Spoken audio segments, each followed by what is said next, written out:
Welcome everyone, my name is Brendan Snyder. Thank you for joining me. Today we're going to take a look at a brand new Def Leppard release that just came out on Friday, May 29th of 2020. It's the London to Vegas box set. Mine's still here in the cardboard. We're going to do a literal unboxing here in just a moment, but bear with me. So this thing has 4 CDs in it and 2 Blu-ray or 2 DVD, depending upon which one you get. It's got a book in it, 2 different live shows, and 46 live performances across those 2 shows.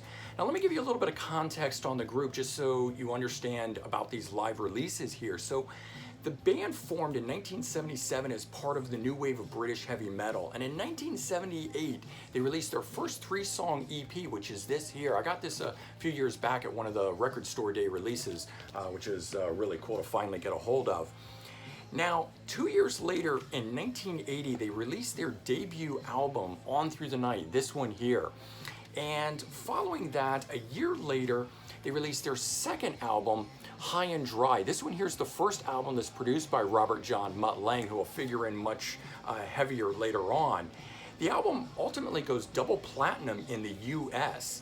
Then in 1982, unfortunately, they had to let Pete Willis go, and they replaced him with Phil Collen from the rock band Girl. Incidentally, the lead singer of Girl is none other than Phil Lewis of LA Guns. So you got a guy from Def Leppard and a guy from LA Guns in the band. Check them out if you're not familiar with them.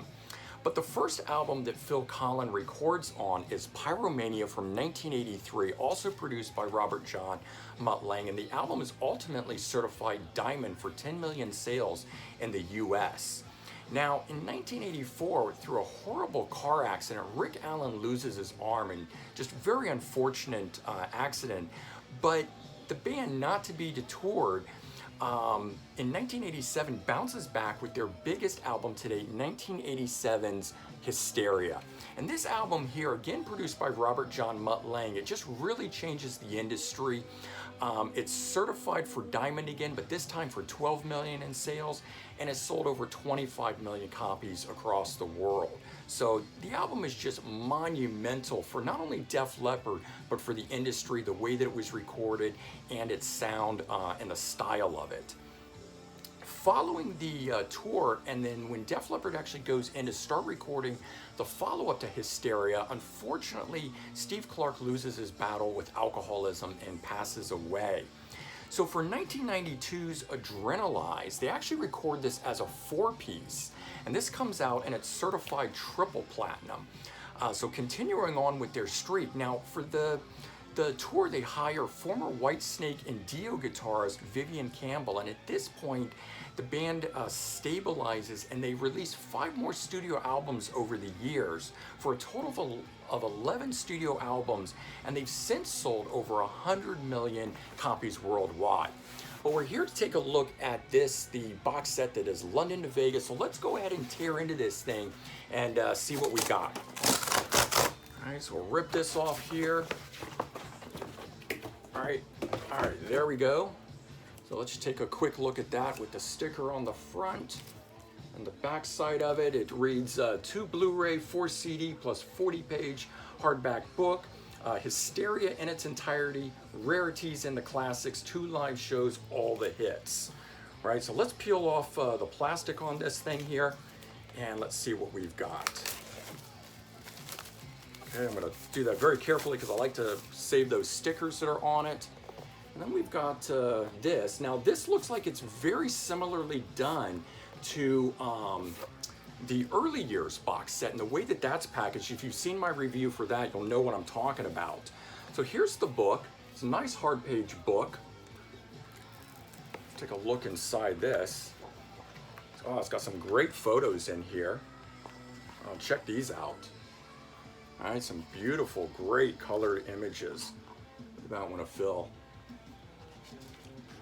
All right, so beautiful, large, shots of the band, a cool little coffee table book, if you will.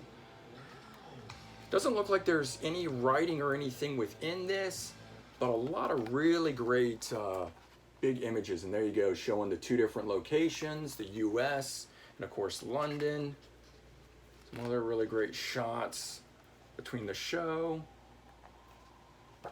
And then I'm assuming here in the back, yep, So we get some information on the releases themselves in the back. And there we go. And then that's the back side of it. And then here's the thing that holds the discs in it. And again, it's like a triptych sort of gatefold thing, and you've got all the discs in it. We've got the Blu-rays that are in here, and then we've got the 4 CDs of each of the shows. And I'll pull one of these out and just take a quick look at the front side. So they do the track listings on the back sides of these, which is nice. And I like that they're individually packaged, and you can take them out and just have, you know, the CDs out if you want the CDs. You don't have to have the entire box set out the whole way through on this thing. And I'll just flip this around so you can see the other side of this, which, there you go, is a really kind of cool full thing of the logo of the group there. Now, so as I said, it's a 4 CD, 2 Blu-ray, 2 different live shows. The London show is the full album performance of Hysteria at the O2. It's the Hysteria album, as I said, in its entirety, but it's also got 5 bonus tracks on it from that show.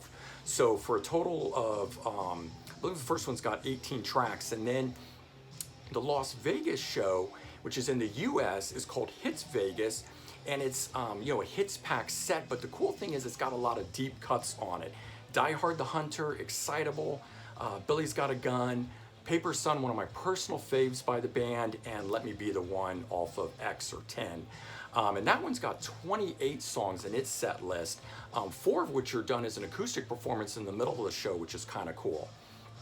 So just sort of bottom line on this box set, the live performances are spot on musically. The band has gotten better and better with age, in my opinion.